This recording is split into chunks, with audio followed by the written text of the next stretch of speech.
Class 10 social science MCQ का दूसरा video start कर रहे हैं। देखिए, फर्स्ट क्वेश्चन है, between whom was the treaty of Allahabad signed. Allahabad treaty किसके किसके बीच हुआ था? तो between Shah Alam and Robert Clive. Second, the oldest and first public university of North East India is. North East India का सबसे oldest and first public university कौन था? गुवाहाटी यूनिवर्सिटी।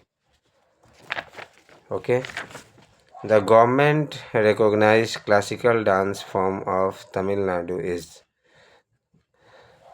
तमिलनाडु का क्लासिकल डांस कौन सा है जिसको गवर्नमेंट ने रिकॉग्नाइज किया था? तो आंसर होगा भारतनाट्यम।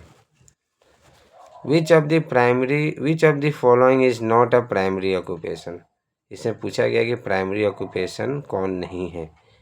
आपका ऑप्शन है fishing, forest resource collection, manufacturing process, agriculture activity.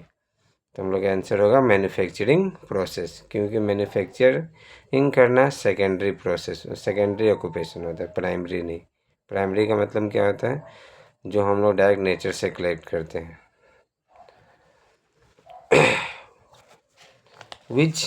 What is the amount of carbon dioxide in atmosphere. Atmosphere में कार्बन डाइऑक्साइड कितना है? 0.035%।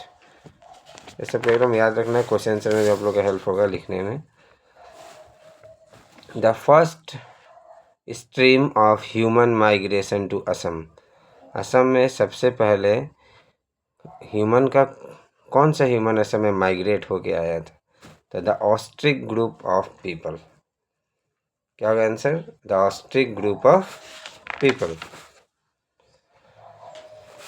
Through 42nd Constitutional Amendment of 1976, three important words were incorporated in the preamble of the Indian Constitutions. These words are 1976 में 42वें constitutional में कौन सा चीज़ को add किया गया? Socialist, secular, unity. याद रखना इसका, socialist, secular, unity. In India, the chairman of National Human Rights Commission is। Bharat में नेशनल ह्यूमन राइट कमीशन का चेयरमैन कौन होता है? तो your right answer is retired chief justice of the supreme court. Supreme court का जो retired chief justice होता है वही नेशनल ह्यूमन राइट कमीशन का चेयरमैन होता है। The 5 stages in the process of evolution of money. Evolution of money आप लोगों को मैंने क्लास में पढ़ाया है।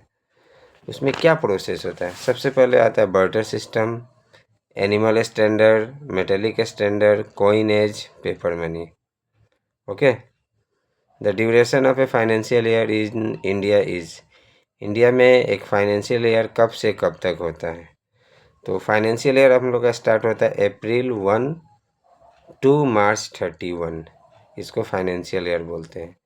कैलेंडर ईयर अगर पूछता है तो January 1 to December 31। Financial year April 1 to March 31। Okay, thank you.